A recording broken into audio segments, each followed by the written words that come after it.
సంవత్సరాల తరబడి ఎన్ని మందులు వాడినా మీ మోకాల నొప్పులు తగ్గట్లేదా? ప్రాణ పెయిన్ క్లినిక్ లో అత్యాధునిక చికిత్స. ఎన్నికల్లో ఇచ్చిన హామీలను తెలంగాణ సర్కార్ విడతల వారీగా అమలు చేస్తుంది. అధికారంలోకి వచ్చాక మహిళలకు ఆర్టీసీ బస్సులో ఉచిత ప్రయాణం, రాజీవ్ ఆరోగ్యశ్రీ పెంపు వంటి పథకాలను అమలు చేశారు. 200 యూనిట్ల వరకు ఉచిత కరెంట్, 500 రూపాయలకే గ్యాస్ సిలిండర్ వంటి పథకాలను అమలు చేశారు.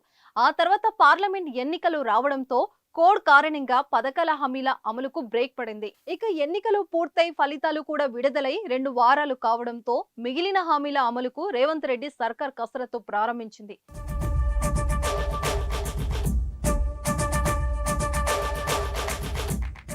త్వరలోనే మహాలక్ష్మి పథకం కింద 18 సంవత్సరాలు నిండిన మహిళలకు నెలకు 2500 రూపాయలకు అందించే పథకానికి శ్రీకారం చుట్టాలని భావిస్తోంది.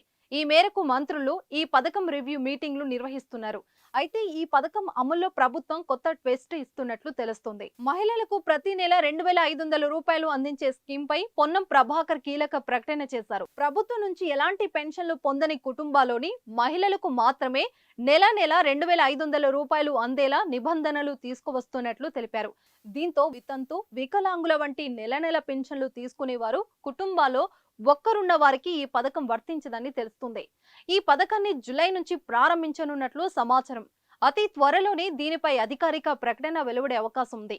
మరోవైపు ప్రభుత్వ పథకాలకు తెల్ల రేషన్ కార్డే ప్రామాణికం కావడంతో చాలా మందికి ఇప్పటికే రేషన్ కార్డులు లేకపోవడంతో ఆందోళన వ్యక్తం చేస్తున్నారు. అయితే త్వరలోనే కొత్త రేషన్ కార్డులను కూడా అందిస్తామని ప్రభుత్వం హామీ ఇస్తుంది.